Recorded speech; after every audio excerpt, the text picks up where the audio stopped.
అందరికి కూడా వందనాలండి. దేవుని కృపను బట్టి మరొక మారు మీ అందరి మధ్య నిలబడటానికి దేవుడు నాకు ఇచ్చిన తరుణాన్ని బట్టి మీకు వందనాలు, దేవునికి వందనాలు, మీకు కృతజ్ఞతలు. వాక్య భాగంలోకి వెళ్దాం. మత్తయి సువార్త 5వ అధ్యాయం 13వ వచనం కాడ నుంచి చదవండి అమ్మ. మత్తయి సువార్త 5వ అధ్యాయం 13వ వచనం. మీరు లోకమునకు ఉప్పై ఉన్నారు. ఉప్పు నిస్సారమైతే అది దేని వలన?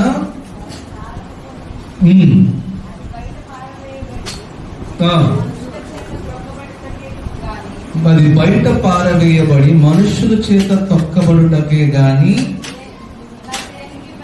మరి దేనికి పనికిరాదు. మీరు లోకమునకు వెలుగై ఉన్నారు. కొండ మీద నుండి పట్టణము మరుగై ఉండనేరదు. మనుషులు దీపము వెలిగించి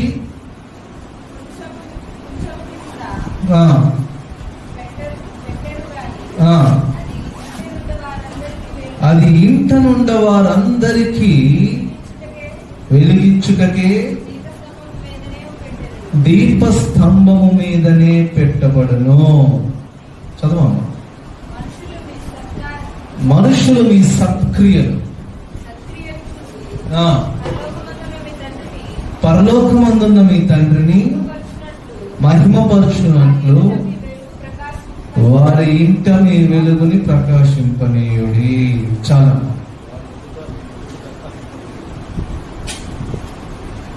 ఈ రోజున మనం నేర్చుకోబోతున్న వాక్య భాగం ఏంటి అంటే, సాధారణంగా ఒక క్రైస్తవుడు లేదా ఒక విశ్వాసి, చాలా మందికి ఉండే ఒక అపోహ లేకపోతే ఒక ఆలోచన ఏంటి అంటే, నా క్రైస్తవ జీవితాన్ని చర్చికి పరిమితం చేస్తే సరిపోతుంది. చర్చిలో నేను క్రిస్టియన్ లాగా, మంచి క్రిస్టియన్ లాగా ఉంటాను, చక్కగా పాటలు పాడతాను, చక్కగా వాక్యం చెప్తాను, బయట లోకానుసారంగా జీవిస్తున్న క్రైస్తవులు ఎంతో మంది ఉన్నారు. కానీ మనం క్రిందటిసారి ఈ కొండ మీద ప్రసంగం మనం మొదలు పెట్టుకున్నాం. ముందుల ధన్యతల గురించి మనం నేర్చుకున్నాం. ధన్యతల గురించి నేర్చుకున్న తర్వాత 8 ధన్యతలు దేవుడు మనకి వివరించిన తర్వాత వెంటనే యేసు ప్రభు వారు తనను వెంబడించే విశ్వాసులు, యేసు ప్రభు వారిని వెంబడించే క్రైస్తవులు ఎక్కడ ఎలాగా ఉండాలి అని చెప్పేసి ఈ వాక్యం ద్వారా మనకు సెలవుడం జరుగుతుందండి. ఈ వాక్యంలో చాలా చాలా క్లియర్ గా ఉన్న మాట ఏంటి అంటే, మీరు చర్చికి లేదా మీరు సంఘానికి ఉప్పు వలె వెలుగు వలె ఉన్నారు అని చెప్పట్లా. దేనికంటే అండి, మీరు ఈ లోకానికి ఉప్పు వలె ఉన్నారు, మీరు ఈ లోకానికి వెలుగు వలె ఉన్నారు. ఏంటి ఉప్పుకి వెలుగుకి? ఇవి రెండు చాలా చిన్నవి కదండి. ఉప్పు అనేది చాలా సాధారణమైంది, ప్రతి ఇంట్లో దొరికే ఒక న్యాచురల్ కమోడిటీ, ప్రతి ఇళ్ళలో ఉండే వస్తువు ఇది. ఉప్పు అనేది చాలా చిన్నది. కానీ విశ్వాసిని, ఒక క్రైస్తవుని దేవుడు ఎందుకు ఉప్పుతో పోలుస్తూ ఉన్నారు? ఒక క్రైస్తవుని దేవుడు ఎందుకు వెలుగుతో పోలుస్తూ ఉన్నారు అనేది మనం జాగ్రత్తగా పరిశీలన చేసుకుందాం. ఎందుకంటే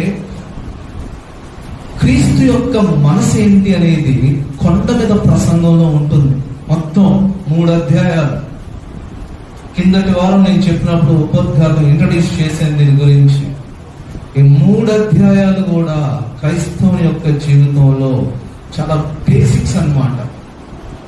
వీటి నుంచి మనం డీవియేట్ అయిపోతే మనం దేవుణ్ణి వెంబడిస్తున్న వాళ్ళం కాము.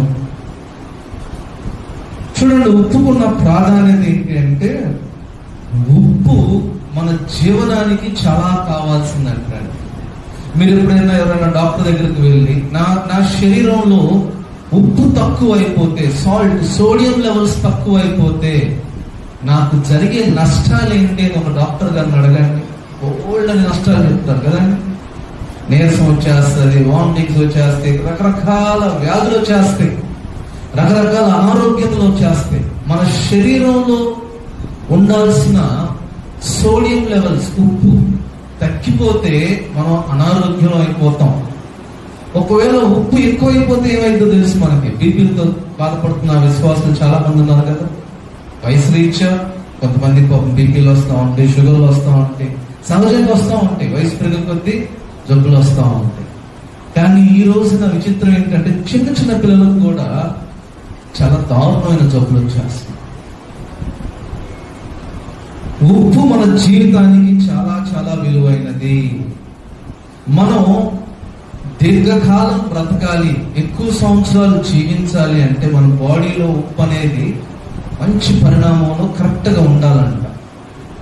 మరి ఈ లోకం ఎక్కువ సంవత్సరాలు చక్కగా ఉండాలి, ఒక కుటుంబం దేవుని సంఘంలో వర్ధిల్లుతూ ఉండాలి, ఒక సంఘం దేవుని దృష్టిలో వర్ధిల్లుతూ ఉండాలి అంటే సంఘంతో వచ్చే ప్రతి వ్యక్తి లేదా కుటుంబంలో ఉన్న ప్రతి వ్యక్తి ఉప్పు వలె ఉండాలంట.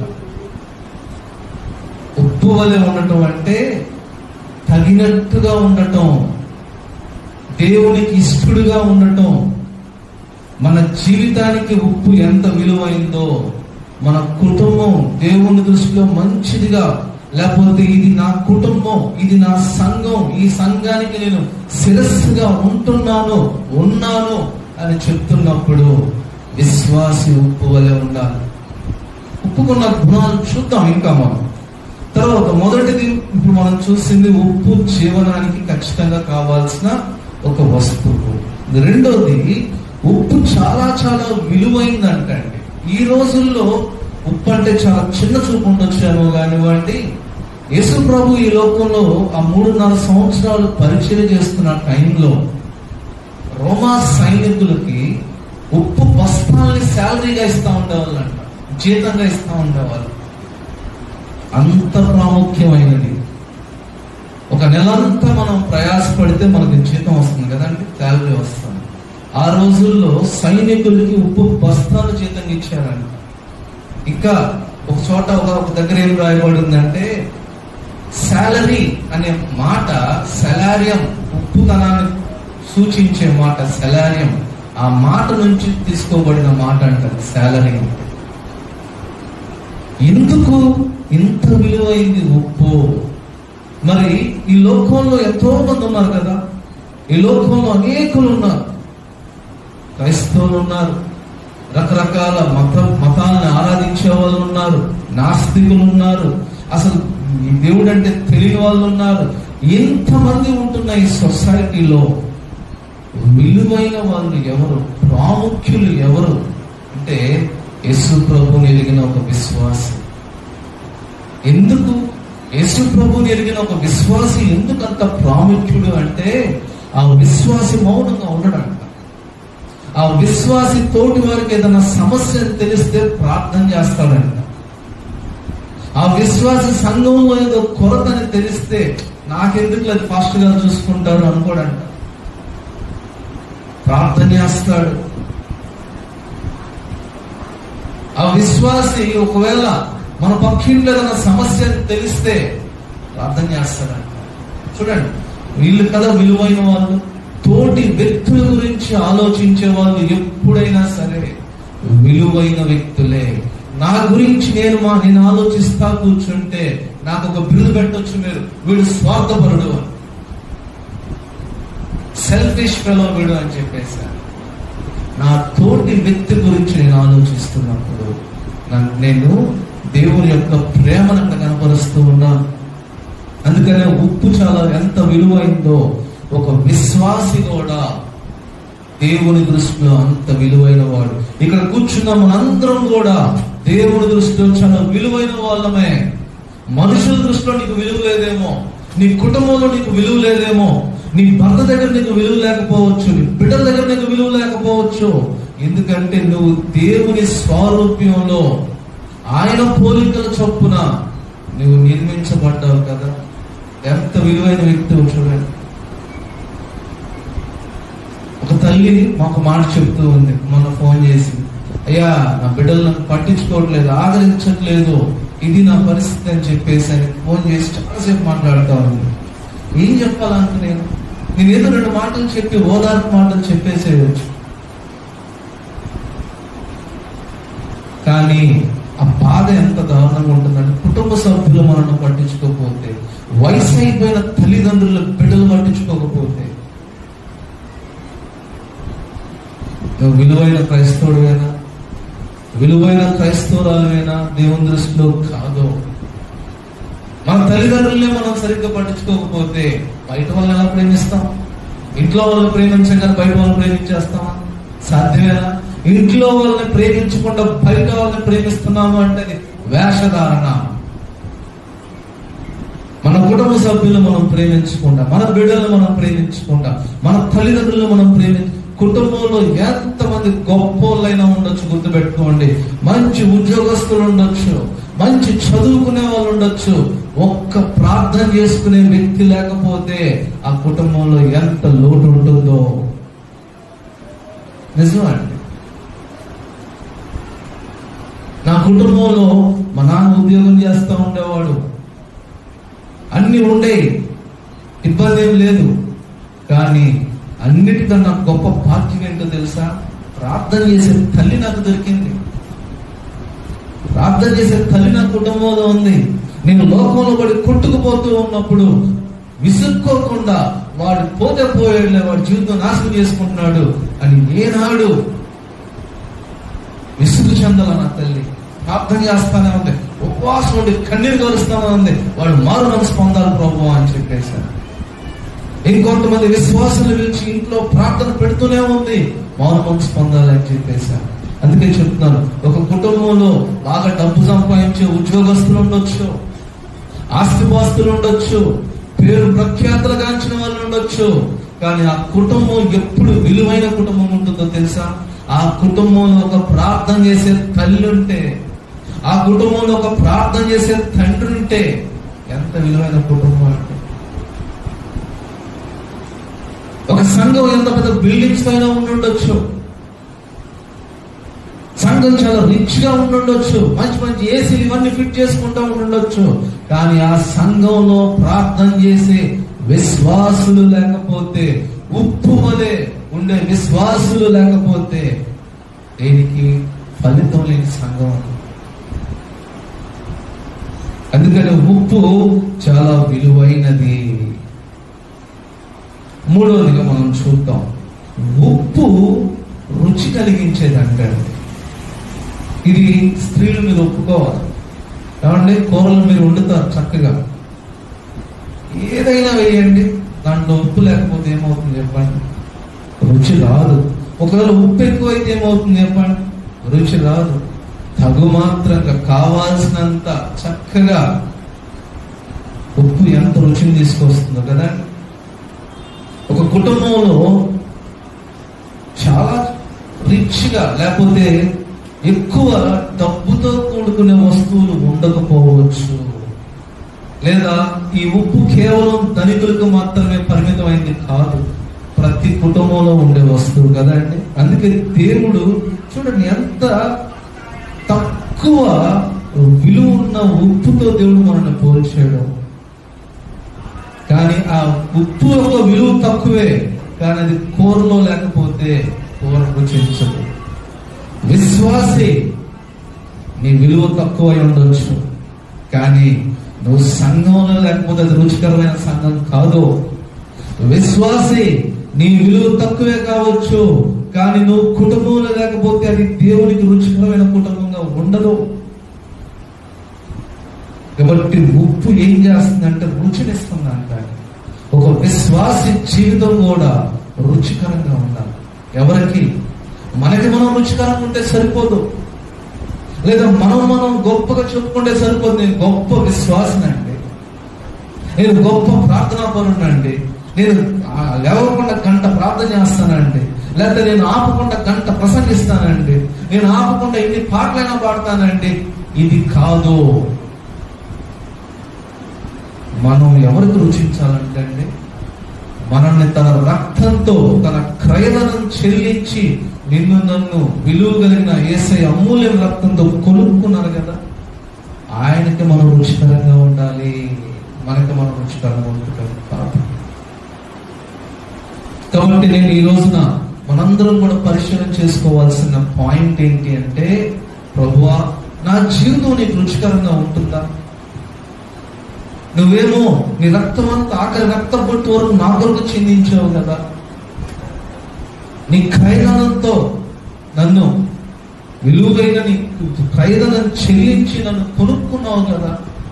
మరి నేను నీకు ఇష్టంగా జీవిస్తున్నానా? నా జీవితం రుచికరంగా ఉంటుందా?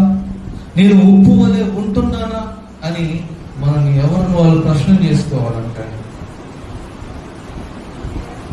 నెక్స్ట్ థింగ్ ఏంటంటే ఉప్పు కాపాడేది. చూడండి, కామెంటరీ చదువుతుంటే ఎన్ని విషయాలు బయటకు, ఏంటి దేవుడు ఒక విశ్వాసం ఉప్పుతో పోల్చాడు అని చూసినప్పుడు ఎన్ని బయటకు వస్తూ ఉన్నాయో.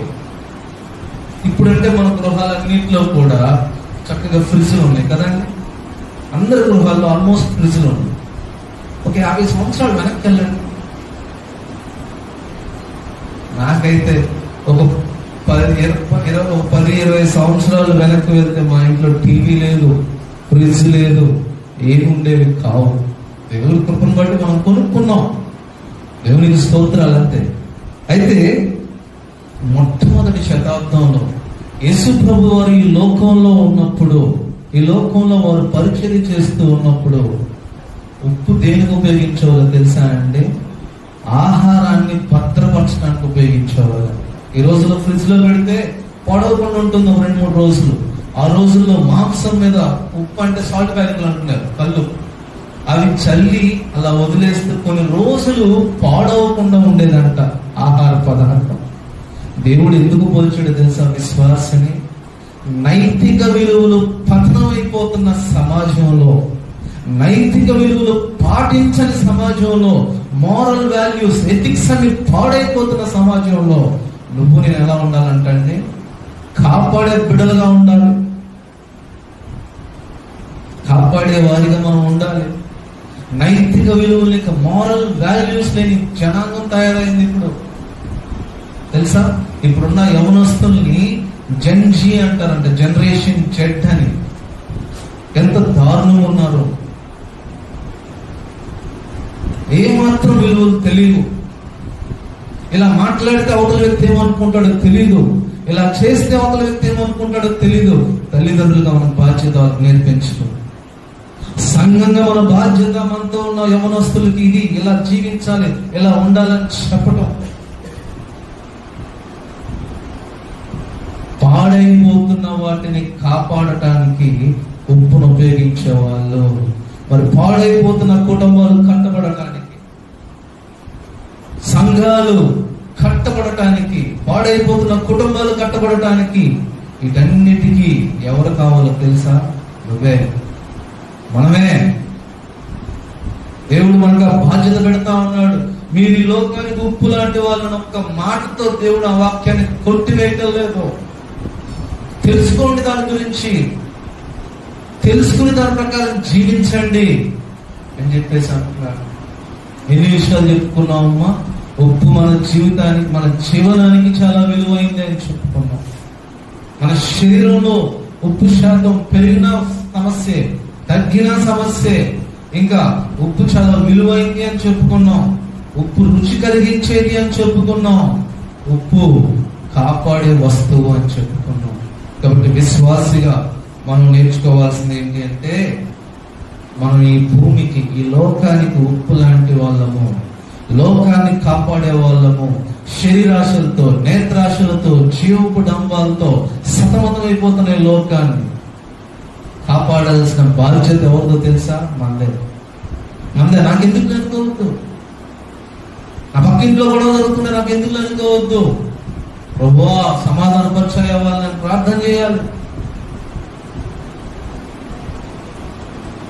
అది మానేసి చాలా మంది క్రైస్తవ కుటుంబాల్లో ఇంట్లో గొడవలు, ఎంత గొడవలు జరుగుతూ ఉంటాయో ఏమండి. బిడ్డలకి, తల్లిదండ్రులకు మధ్య, తోబుట్టువులకు మధ్య, భార్య భర్తలకు మధ్య ఇలా గొడవలు జరుగుతూ ఉన్నాయి అంటే మనం ఉప్పులాగా జీవించట్లా. దేవుడు మనల్ని ఉప్పు లాంటి వాళ్ళమని చెప్తున్నాడు.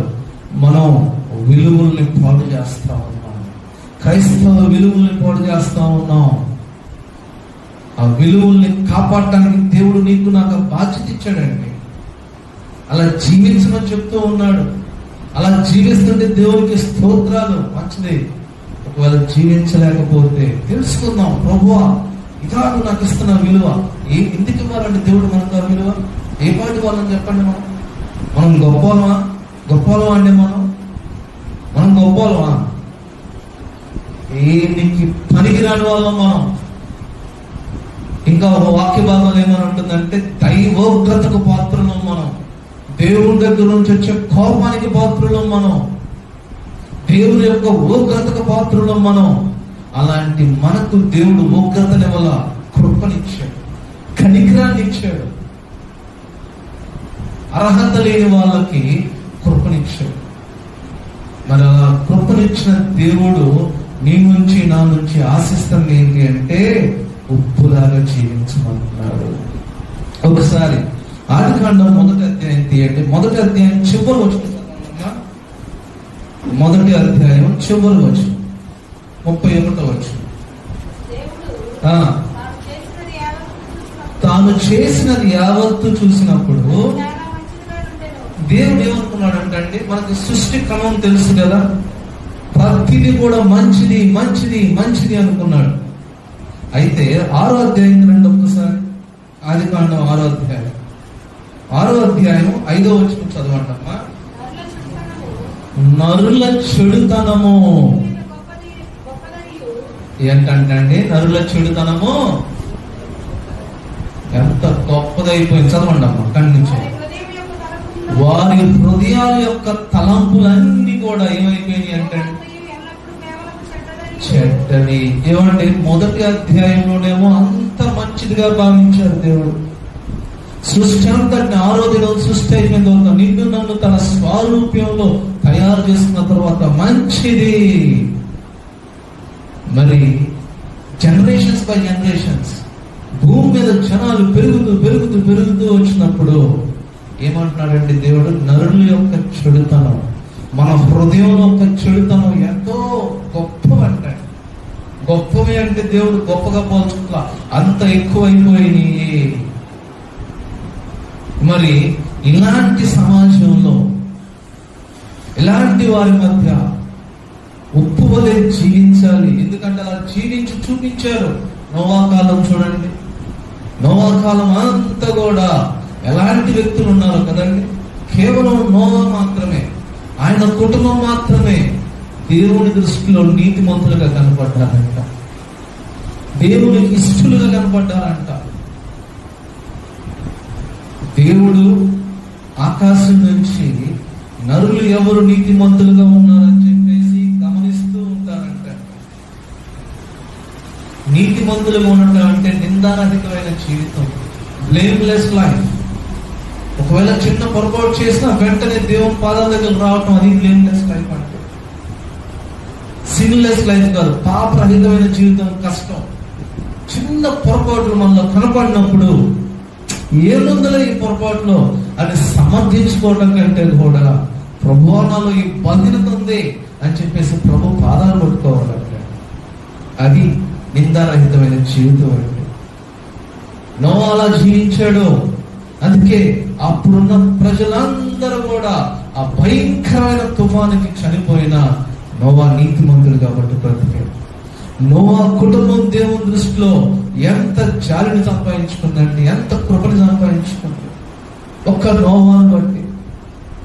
ఈ రోజున మనం ఆలోచించాల్సింది, నన్ను బట్టి నా కుటుంబం అంతా కూడా దేవుని దృష్టిలో ఎలా ఉండాలంటే కృపని పొందుకునే కుటుంబం లాగా ఉండాలి, కనికరాన్ని పొందుకునే కుటుంబంగా ఉండాలి. మీరు చాలా విలువైన వ్యక్తులు. ప్రార్థన చేసే తల్లి చాలా విలువైంది. విశ్వాసి అయిన తండ్రి తల్లి ఆ కుటుంబానికి ఎంత విలువైన వాళ్ళు. రేపు పొద్దునే నీ కొడుకులు నీ కూతుర్లు లక్షల కొద్ది జీతాలు తీసుకోవచ్చు, వాళ్ళు విలువైన వాళ్ళు కారు. ప్రార్థన చేసే నువ్వు విలువైన దాన్ని. దేవునికి నమ్మకంగా ఉండే మనము విలువైన వాళ్ళం, ఇది గుర్తుపెట్టుకోండి. మరి ఉప్పులాగే జీవిస్తున్న మనము మన తర్వాత తరం కూడా దేవుని దృష్టికి అంగీకారకులుగా అవ్వాలి, మారు మనసు పొందాలి, రిపెంట్ అవ్వాలి, పశ్చాత్తాపడాలి, పాపాలు ఒప్పుకోవాలి, అప్పుడు బాప్తీసం తీసుకోవాలి. మారిపోయింది, రోజులు మారిపోయింది. రాగానే బాప్తీసం ఇచ్చేస్తున్నారు. బాప్తీసం తర్వాత కూడా అదే పాత రోత జీవితం. మళ్ళీ బాప్తీసానికి ముందు అబద్ధాలు ఉన్నాయి, బాప్తీసం తర్వాత అబద్ధాలు ఉన్నాయి. ఏంటంటే తేడా? మమ్మల్ని నలగొట్టేశారు మారు మనసు పొందేటప్పుడు. ఒప్పుకున్నావా? నువ్వు ఒప్పుకున్నావా? మనుషుల దగ్గరికి వెళ్ళి ఒప్పుకున్నావా? ఎవరన్నా నీ గురించి బాధపడ్డారేమో, వెళ్ళి ఒప్పుకో. ఒకరోజు ఒక పాస్టర్ గారు వాక్యం చెప్తుంటే దొంగతనం గురించి ఆయన వాక్యం చెప్తా ఉన్నారు. స్టువర్ట్పురంలో ఆల్మోస్ట్ 1,00,000 మంది వస్తారు మీటింగ్ అక్కడికి. ఆ వాక్యంలో ఏం చెప్తున్నాడు తెలుసా? తల్లులారా, ఎన్నిసార్లు మీరు బస్సుల్లో టికెట్లు తీసుకోకుండా మీ పిల్లలకి వయసు తక్కువ అని చెప్పి అబద్ధాలు ఆడేదో, మీరు దొంగలు అని చెప్పేసి అన్నాడండి ఒకే ఒక పాస్టర్. గుండె పగిలిపోయాడు. ఇతరులకు ఇవ్వాల్సిన డబ్బులు ఎన్ని మార్లు మీరు ఎక్కొట్టారో, మీరు దొంగలు. మనం అనుకోవచ్చు, దొంగిలించరాదని ఆజ్ఞ ఉంది కదా, నేనెవరు చూప డబ్బులు కాజేశాను ప్రభువా? మహా అయితే మా నాన్న చెప్పే డబ్బులు కొట్టేసి ఉంటాను, మా ఇంట్లో డబ్బులు కొట్టేసిన అక్కడ దొంగేనా నేను? వెంటనే నేను బీటెక్ చదువుకుంటా టైంలో మా ఓనర్కి కొన్ని నెలలు రెంట్ ఎక్కొట్టి వచ్చాను. నేను నాతో పాటు ఉండే ఇద్దరు ముగ్గురు యవనస్తులు స్నేహితులు. ఎందుకంటే డబ్బులు రాగానే తాగేవాళ్ళు, ఇంట్లో నుంచి కష్టపడి డబ్బులు పంపేయగలరు, మెస్ బిల్ కట్టేసేవాళ్ళు. ఓనర్ రెంట్ ఇస్తాను డబ్బులు ఉండేవి, ఆయన ఎక్కడో ఉండేవాడు. కొన్ని సంవత్సరాల తర్వాత మారు మనసు పొందిన తర్వాత, ఆ వాక్యం వినిన తర్వాత హృదయంలో కలవరం వచ్చేసింది. ఎట్లాగో నెంబర్ సంపాదించి ఆయనకు ఫోన్ చేసేసాను, క్షమించండి సార్, ఆయన అకౌంట్ నెంబర్ తీసుకుని డబ్బులు ఆయన ఇచ్చుకోవాలి. విశ్వాస జీవితం ఏంటంటే ప్రతిరోజు మనల్ని మనం సరి చేసుకోవటం, ఉప్పులాగా జీవించాలి. రుచికరంగా మన జీవితం ఉండాలి అంటే ప్రతిరోజు మనల్ని మనం సరి చేసుకోవాలి. ఏమండి, ఇంకోటి చూద్దాం. మనం ఒక ఉదాహరణ చూద్దాం. అబ్రహాం జీవితంలో సొదొమ గొమొర్రా పట్టణాన్ని దేవుడు నాశనం చేస్తా అన్నాడు కదండి. అబ్రహాం మొదలు పెట్టాడు బ్యానర్లు ఆడటానికి. ఎక్కడి నుంచి మొదలు పెట్టాడు? ప్రభువా, ఇంత గొప్ప పట్టణంలో ఎంతమంది విశ్వాసం ఉంటే కాపాడుతావు ప్రభు అని అడిగాడు కదా. ఎక్కడికి దిగజారాడండి? ఏ సంఖ్యకి దిగజారాడు? 18వ అధ్యాయం 10 మంది విశ్వాసులుంటే, 10 మంది ప్రార్థనా పరులుంటే ఈ పట్టణాన్ని క్షమిస్తావా అని అడిగితే దేవుడు ఏమన్నాడంటే క్షమిస్తాను అన్నాడు. అంత గొప్ప మహాపట్నంలో సొదొమ గొమొర్రా లాంటి ఒక ఊర్లో 10 మంది నీతిమంతులు లేరంటే, 10 మంది నీతిమంతులు లేరు. ఈ రోజున మన జీవితాలకు మనం అన్వయించుకుంటే ఒక 4-5 ఉన్న కుటుంబంలో ఒక్కరు ఉన్న నీతిమంతులుగా బ్రతుకుతున్నామా? మనం దేవుని దృష్టిలో యథార్థంగా బ్రతుకుతున్నామా? ఒక 50-60 మంది ఉన్న సంఘంలో ఒక 5 ఉన్న నీతిమంతులుగా దేవుని దృష్టికి ఇష్టలుగా ఉంటున్నామా? ఇదివరకు నేను స్టార్టింగ్ లో ఒక వాక్యం చెప్పాను, బుద్ధి కలిగిన కన్యకలు, బుద్ధి లేని కన్యకలు అని చెప్పేసి. ఎంతమందికి గుర్తుందో నాకు తెలియదు. మనల్ని బుద్ధి కలిగిన కన్యకల్లాగా దేవుడు చూడాలనుకుంటున్నాడు. 10 మంది కూడా లేరు సొదొమ గొమొర్రా లాంటి పట్టణంలో. దేవుడు అలా 10 మంది మేము చూడాలనుకోవట్లా. ఈ సంఘంలో ప్రతి ఒక్కరు ఉప్పు లాంటి వాళ్ళే. కేవలం సంఘానికి మాత్రమే కాదు, బయట లోకానికి కూడా. ఒక విశ్వాస యొక్క జీవితం 3 స్థలాల్లో ఉంటుంది. అవేంటో తెలుసా? 1 ఫ్యామిలీ, గృహం, 2 సంఘం, 3 సమాజం. ఈ 3 ప్రాంతాల దాటి మేము ఎక్కడికైనా బయటకు వెళ్తామంటే, ఈ 3 ప్రాంతాల దాటి బయటకు వెళ్తామంటే వేరే గ్రహంలోకి వెళ్తున్నాయి. కాబట్టి కేవలం నా క్రైస్తవ జీవితం కేవలం సంఘానికి పరిమితం కాదు, లోకానికి పరిమితం చేయాలి. అలాగే చాలా చాలా ప్రాముఖ్యమైనది ఏంటంటే అండి, చూడండి, ఉప్పు తన కొరకు తను ఉండదంట. దాని అర్థం ఏంటి అంటే, మీ ఇంటికి వచ్చాను నేను, మంచి భోజనం పెట్టారు అనుకుందాం, ఎప్పుడన్నా ఎవరన్నా భోజనం చేసిన వాళ్ళు కూర బాగుందమ్మా, బాగా చేసావమ్మా అంటారు, కానీ ఏ ఉప్పు వాడేవమ్మా అని ఎవరన్నా అడుగుతారండి? అడుగుతారా? కాబట్టి ఉప్పు ప్రాముఖ్యతలు కోరుకోదు. ఇది చాలా చాలా ప్రాముఖ్యమైంది. విశ్వాసి ప్రాముఖ్యతను కోరుకోడు. విశ్వాసి నలుగురు చేత వాడికి పొగడ్తలు కావాలని కోరుకోడు. ఈ రోజుల్లో మనం చూస్తే క్రీస్తుని పక్కన పెట్టేస్తున్నాం, సేవ చేసామని పొగడుతా కూర్చున్నాం. ఎంత బుద్ధిహీనత అండి ఇది! ఒక సేవకుడిని పొగడొచ్చా? ఒక వాక్యం చెప్పేవాడిని పొగడొచ్చా? క్రీస్తు లేకపోతే నేనెవరిని, నువ్వెవరిని? ప్రాముఖ్యత కోరుకోవచ్చా? లేదు. నేను చెప్పే వాక్యం మనకు అర్థం కావాలని కోరుకోవాలి. ఆ వాక్య ప్రకారం ముందు నేను జీవించాలని భయపడతా ఉంటాను. బయట చూస్తే మా సేవకుండా అంటున్నారు, మా సేవకుండా అంటున్నారని కొట్టుకుంటున్నారండి. సంఘాలకు మధ్య సమాధానం లేదు. ఒక ఆయన ఇలా రాశాడు, చార్లెస్ స్పర్జన్ అనే గొప్ప దైవజనుడు ఏమని రాస్తారు అంటే, దేవుని సంఘం అంటే ఏంటో తెలుసా అంటే, మనము మరొక సంఘంతో మంచి స్నేహ సంబంధం ఉంటేనే సంఘం. అంతేగాని నేనేదో మంచి సంఘం అని నీకు పక్కన సంఘంలో దూషిస్తా, వాళ్ళని చులకం చేస్తా కూర్చుంటే అది దేవుని సంఘం కాదంటే. సంఘం అంటే ఈ సంఘం మరొక సంఘంతో మంచి సంబంధం కలిగి ఉండాలి. వాళ్ళు దేవుని బిడ్డలే, ఆ సంఘానికి కూడా క్రీస్తే శిరస్సు, ఈ సంఘానికి కూడా క్రీస్తే శిరస్సు. అక్కడ మానేసి ఇక్కడికి రా అంటానికి వీల్లేదు, ఉండడానికి వీల్లేదు. మీ సంఘం దేనికి పనికిరాని సంఘం, ఎక్కడికొచ్చేసే. మీ భాష ఏం తెలియదు, ఎక్కడికొచ్చేసే. ఈ మాటలు మన వెంట రావడానికి వీల్లేదు. ఇంకా తెలుసా, ఒక సంఘం యొక్క సమస్య, ఏదైనా సమస్య ఉంటే మనం చేయాల్సిన పని ఏంటో తెలుసా? అవ్వా అక్కడ ఉన్న సమస్యను క్లియర్ చేయకపోతే ప్రార్థించు. ఏమండి, లోతు వెళ్ళిపోయాడు అబ్రహాన్ని విడిచిపెట్టేసి. లోతుకు సమస్య వచ్చింది, పేడ వదిలింది అనుకున్నాడంట అబ్రహాం. అనుకున్నాడు అలాగా? ఎరా నన్ను వదిలిపెట్టి వెళ్ళిపోయావు, నీకు తగిన శాస్తి జరిగింది అని అనుకున్నాడా? అనుకోలా. అబ్రహాం యుద్ధానికి బయలుదేరాడు, యుద్ధం చేశాడు. అది ప్రేమ అంటే, అది ముప్పు వలె జీవించడం అంటే. కాబట్టి ఏ విశ్వాసి కూడా ప్రాముఖ్యతలు కోరుకోవడానికి వీలు లేదు. తర్వాత చూడండి అమ్మా, నాకు మీరు చదివారు కదా, ఒకవేళ ఈ ఉప్పుదనాన్ని కోల్పోతే ఏం జరుగుతుందంటే, చదవండి మరొక మాట, 13వ అధ్యాయం 2వ భాగం మరొక మాట చదవండి. ఉప్పు నిస్సారమైతే ఏమైపోతుందంటే అది 5వ అధ్యాయం 13వ వచనం 2వ భాగం, మొదటి భాగం అవసరం, 2వ భాగం చదవండి. ఉప్పు నిస్సారమైతే దేనికి మనకు వచ్చింది? అంత మనకు వచ్చిందండి? దేనికన్నా మనకు వస్తుందా? అది బయట పారవేయబడి మనుషుల చేత ప్రొక్కబడటానికి తప్పించి దేనికి పనికి రాదు. ఆ రోజుల్లో ఉప్పు దాని యొక్క ఉప్పుదనాన్ని కోల్పోతే, నిస్సారం అయిపోతే ఏం చేసేవాళ్ళని తెలుసా? ఆ బస్తాలు ఉప్పును తీసుకుని వెళ్ళిపోయి రోడ్ల మీద వేసేవాళ్ళండి.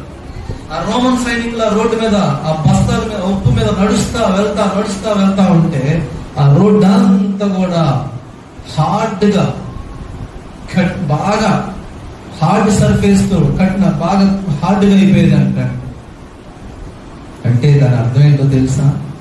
ప్రార్థన చేసే ఒక విశ్వాసి తన ఎలా ఉప్పులాగా జీవించాలి, తన జీవితం రుచికరంగా ఉండాలి, తన ప్రాముఖ్యతలు కోరుకోకూడదు, తన విలువైంది దేవుని దృష్టిలో, ఇవన్నీ మర్చిపోతే నిస్సారం కోల్పోయినట్టు, ఉప్పుదనం కోల్పోయినట్టు. వాళ్ళు దేనికి పనికి వస్తారో, వాళ్ళ జీవితం ఏమైపోయిందో తెలుసా? వారి హృదయం ఏమైపోయిందంటే కఠినంగా మారిపోయిందంటే. కఠినంగా మారిపోయినప్పుడు వారు ఎవరి కొరకు ప్రార్థన చేయరు, ఎవరిని ప్రేమించలేరు, ఎవరి కొరకు బాధ్యతలు తీసుకోలేరు, స్వార్థపూర్వకమైన క్రైస్తవులుగా మారిపోతారు. ఒక తల్లి తన బిడ్డల కొరకు ప్రార్థన చేయడం మానేసింది, సమయాన్ని షేర్ చేసుకోలేకపోతుంది, ఈ రోజున ఒక క్రైస్తవుడు ఉప్పులాగా జీవించకపోవడానికి కారణం ఓల్డ్ కారణాలు ఉన్నాయి. మన ఇంట్లో సీరియల్స్ అలవాటు పడిపోయిన ఒక తల్లి ఉంటే చాలు ప్రార్థన చేసుకునే సమయం ఉండదు. ఫోన్లకు అలవాటు పడిపోయిన యవనస్తులు ఉంటే చాలు మోకరించడానికి సమయం ఉండదు. రోజుకు ఒక అధ్యాయం చదువుకోవడానికి సమయం ఉన్న క్రైస్తవులు ఉన్నారు. ఇదే కదా నిస్సారమైపోయిన క్రైస్తవ్యం అంటే, ఉప్పుదనం కోల్పోయిన క్రైస్తవ్యం అంటే ఇదే కదండి. దేనికి ఆ క్రైస్తవ్యం దేనికి పనికిరాదంట. ఈరోజు పరిశీలన చేసుకుందాం. ప్రభువా, నేను నిస్సారమైపోయిన స్థితిలో ఉన్నానా? ఇంకా నిస్సారం అవ్వకపోతే దేవునికి స్తోత్రం. ఒకవేళ నిస్సారమైపోయిన స్థితి, ఉప్పుదనం కోల్పోయిన క్రైస్తవులు మనం ఉన్నా, దేవుడు మనకు మరొక తరం ఇస్తాడు. ఈరోజు ఏమండి, ఒక సేల్స్ మ్యాన్ ఒక అతనికి ఉద్యోగం వచ్చిందంట. ఉద్యోగం ఏంటో తెలుసా? సేల్స్ మ్యాన్ ఉద్యోగం. సేల్స్ మ్యాన్ ఉద్యోగం అంటే తెలుసు మీరందరికీ. చాలా మంది ఆడవాళ్ళ దగ్గరికి వస్తా ఉంటారు, నీట్ గా టక్ వేసుకుని టై వేసుకుని కిచెన్ వస్తువులు అమ్ముతామండి, ఆ కత్తులు అవన్నీ చాలా సింపుల్ గా ఉండే అమ్ముతానికి వస్తామని చెప్తా ఉంటారు. లేదా పుస్తకాలు అమ్మేవాళ్ళు అంటారు రోడ్ల మీద. ఉదయం నుంచి సాయంత్రం దాకా కష్టపడ్డాడంట అండి. ఉదయం నుంచి సాయంత్రం కష్టపడితే ఒక్క వస్తువును అమ్మలేకపోయాడంట.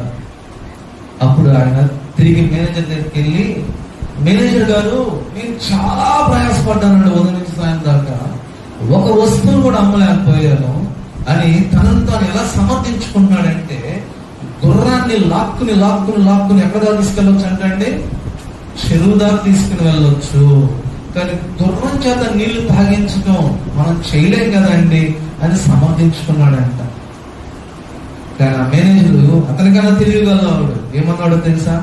ఒరే, నేను గుర్రాన్ని చెరువు దాకా తీసుకెళ్ళమని నేను అంటలేదు, ఆ గుర్రానికి దాహం కలిగించడం నీ ఉద్యోగం. నువ్వు వెంటబడద్దు, ప్రార్థనకు రా, ప్రార్థనకు రా, ప్రార్థన చేసుకో అని ఆ ప్రార్థన మీద తీపి కలిగించు నీ ప్రవర్తన బట్టి కుటుంబంలో. దేవునితో ఇలా ఉండిద్ది, ఇంత సంతోషంగా ఉండిద్ది అని ఒక భావన కలిగించు నీ జీవితంలో జీవిస్తున్న విధానాన్ని బట్టి. ఇది మనం చేయాల్సింది. చివరిగా, మీరు ఈ లోకానికి వెలుగై ఉన్నారు. ఏమంటే ఉప్పు అయిపోయింది. నాశనం అయిపోతున్న వస్తువుల్ని కాపాడేది ఉప్పు. నాశనం నైతిక విలువల్లో పతనం అయిపోతున్న లోకాన్ని కాపాడాల్సిన బాధ్యత ఒక విశ్వాసిది. మరి వెలుగు అంటే, వెలుగు దేనికి వ్యతిరేక పదం అండి? చీకటి కదండి. చీకటి అంటే ఏంటి అంటే, యెషయా భక్తుడు ఇదివరకు నేను ప్రస్తావించాను, ఒక తరం రాబోతుంది. ఆ తరం ఎలాంటి తరం అంటే వెలుగుని చీకటి అనిద్దంట, చీకటినేమో వెలుగు అనిద్దంట, మంచిని చెడు అనిద్దంట, చెడుని మంచి అనిద్దంట. ఎవరి దృష్టిలో వాళ్ళు మేము జ్ఞానులము యోగ్యులం అని అనుకునే తరం వచ్చింది అని అప్పుడు రాశారు. కానీ ఇప్పుడు ఆల్రెడీ ఆ తరంలోనే మనం ఉన్నాం. ఆ తరంలో మనం ఉన్నాం. మంచి చెప్తే చెడుగా తీసుకోవడం, చెడు చెప్తే మంచిగా తీసుకో, చెడు చెప్పే వాళ్ళకి, తప్పుడు చెప్పే వాళ్ళకి మనం వాళ్ళని ఆరాధిస్తా ఉన్నాం. దేవుడి లోకానికి వెలుగై ఉన్నాడు. యోహాను సువార్త 8వ అధ్యాయం 12వ వచనంలో కనపడుతుంది, నేను లోకమునకు వెలుగు. అలాగే పరిశుద్ధ గ్రంథంలో మరొక వాక్యం ఏమనుంటుందంటే, మనము ఒకప్పుడు చీకటై ఉండి ఇప్పుడు ప్రభువులో వెలుగుగా మనం మారాం. ఎఫెసీయులకు రాసిన పత్రిక 5వ అధ్యాయం 8వ వచనం. తన సమయం లేదు, తీయవలసిన అవసరం లేదండి, వినండి. ఒకప్పుడు మన జీవితం చీకటిమయం. యేసు ప్రభువుని గుర్తెరగని జీవితం చీకటితో సమానం. ఎప్పుడైతే నువ్వు దేవుని గుర్తెరిగావో నీ జీవితం దేవుడు వెలుగుగా మార్చేశాడు. ఆ వెలుగు వాక్యం చెప్తున్న మాట ఏంటి? 14వ వచనంలో, 5వ అధ్యాయం 14వ వచనంలో, ఎవడైనాను దీపము వెలిగించి కొంచెం కింద పెడతారా? పెడితే ఏమైందండి? ఒక దీపం వెలిగించి దానిపైన ఉన్న కప్పేస్తే ఆ వెలుగు ఎవరు కనపడదు కదండి, ఎవరు కనపడదు. దాన్ని ఎక్కడ పెట్టాలంటే దీప స్తంభం పైన పెట్టాలి. ఒక విశ్వాసి, దేవుని గుర్తెరిగిన ఒక విశ్వాసి తన రక్షణని దాచిపెట్టడానికి వీలు లేదు. కొంతమంది యవనస్తులు మేము క్రైస్తవులు అని చెప్పుకోవడానికి సిగ్గుపడుతున్నారండి కాలేజెస్ లో. ఎంత దారుణం అండి!